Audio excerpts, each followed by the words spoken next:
ഇതാണ് നമ്മൾ പോകുന്ന വഴി. ഇപ്പം ഈ മതിൽ ചാടിയിട്ട് വേണം പോവാൻ.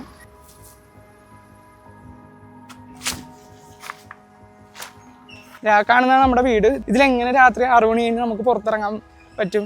മനസ്സിലായി, നമ്മുടെ ലൈഫ് തന്നെ റിസ്കിലാണ്. ഇതാണ് നമ്മുടെ വീട്. വീട്ടിലോട്ട് വെള്ളം കയറി. വീടിന്റെ മുറ്റത്ത് തന്നെ വെള്ളമാണ്. എനിക്ക് പുറകിൽ കാണുന്ന ഈ മതിൽക്കെട്ടിനുള്ളിലെ തടവിലെന്ന പോലെ കഴിയുന്ന 3 മനുഷ്യ ജീവിതങ്ങളുണ്ട്. അയൽക്കാർ നടപ്പുവഴി ഗേറ്റ് കെട്ടി അടച്ചതോടുകൂടി ഒറ്റപ്പെട്ട് കഴിയുകയാണ് ചേരാനല്ലൂരുള്ള തട്ടാശ്ശേരി ബിജുവും കുടുംബവും. ഇവർക്ക് ദിവസേനയുള്ള കാര്യങ്ങൾക്ക് പുറത്തു പോകണമെങ്കിൽ പോലും ഈ മതിൽക്കെട്ട് ചാടിക്കടന്ന് വേണം പുറത്തേക്കെത്താൻ. ഇതേ കാരണം കൊണ്ട് തന്നെ കഴിഞ്ഞ 1.5 മാസമായി വീട്ടിൽ കഴിയുകയാണ് ബിജുവിന്റെ ഭാര്യ ഗീതയും.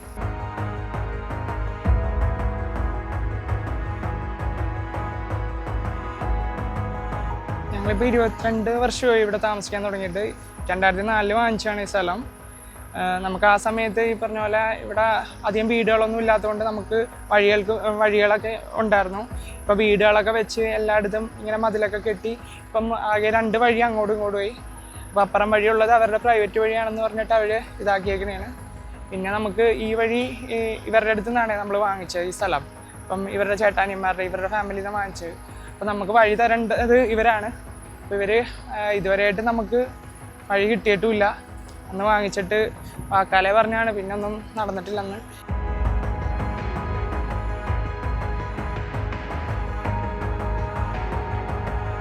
ഇപ്പം നമുക്കാണെങ്കിൽ ഈ വീട്ടിൽ നിന്ന് പുറത്തിറങ്ങാൻ വേറൊരു വഴിയും ഇല്ലാണ്ടായി.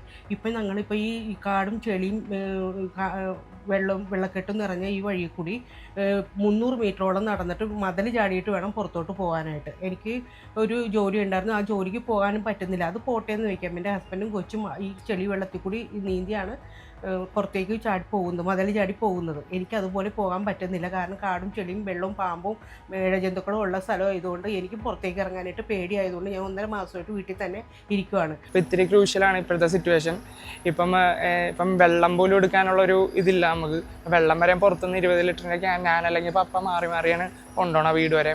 അവിടം വരെ വെള്ളം അറിയാമല്ലോ, ഒരു വെള്ളക്കുപ്പി തോളയിൽ വെച്ചിട്ട് അവിടം വരെ പോകുമ്പോൾ കതച്ചു പോകും നമ്മൾ. എവിടെയാണ് തോട്, എവിടെയാണ് വഴിയെന്ന് പോലും നമുക്ക് അറിഞ്ഞൂടെ. അപ്പോൾ അതൊക്കെ നമ്മൾ വെച്ചിട്ട് ഇപ്പോൾ 6 മണിക്ക് ഇപ്പോൾ ഞാൻ വീട്ടിൽ കയറി കഴിഞ്ഞാൽ ഇപ്പോൾ പുറത്തിറങ്ങാറില്ല. ഞങ്ങൾക്കൊരു വീടുണ്ട്, സ്വന്തമായിട്ട് ഞങ്ങൾ വാങ്ങിച്ച വീടാണ്. പക്ഷെ ആ വീട്ടിൽ ആധാരത്തിൽ വഴിയില്ല. പക്ഷേ നമുക്ക് നിയമപരമായിട്ട് പോയാലും ഇനി ഞങ്ങൾ 2-3 കൊല്ലം ഇനിയും പോകേണ്ടി വരും കേസിന്. അത്ര നാളും നമ്മൾ ഈ വെള്ളം നീന്തി നടക്കാമെന്ന് വെച്ചാൽ നമുക്ക് വല്ല ഇൻഫെക്ഷനും വന്ന് എന്തെങ്കിലും പറ്റിപ്പോയാൽ ഇനിയിപ്പം പോട്ടെ, വീട്ടിലാരെങ്കിലും ഒരു അസുഖം വന്നോ ഒന്ന് ഹോസ്പിറ്റലിൽ കൊണ്ടുപോകാനോ എവിടെയെങ്കിലും പോകാനോ ഇതും പോട്ടെ. നമ്മുടെ റിലേറ്റീവ്സ് ആരെങ്കിലും ഒരു ഫംഗ്ഷനിൽ പോലും നമ്മളെ വീട്ടിലോട്ട് വിളിക്കാൻ വരാൻ പറ്റാത്തൊരു ഇതാണ്. ഒരു മതിൽക്കെട്ടിനുള്ളിൽ അക്ഷരാർത്ഥത്തിൽ ദുരിതജീവിതം നയിക്കുകയാണ് ഈ കുടുംബം. പ്രശ്നപരിഹാരത്തിനായി മുഖ്യമന്ത്രിയെയും ജില്ലാ കളക്ടറിനെയും ഉൾപ്പെടെ സമീപിച്ചുവെങ്കിലും ഇതുവരെയും പരിഹാരമായിട്ടില്ല.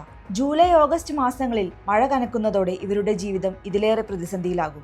നടപ്പുവഴി അടിസ്ഥാന അവകാശമാണെന്നിരിക്കെ അധികാരികൾ ഉൾപ്പെടെയുള്ളവരുടെ മനുഷ്യത്വപരമായ ഇടപെടലിനായി കാത്തിരിക്കുകയാണ് ബിജുവും കുടുംബവും.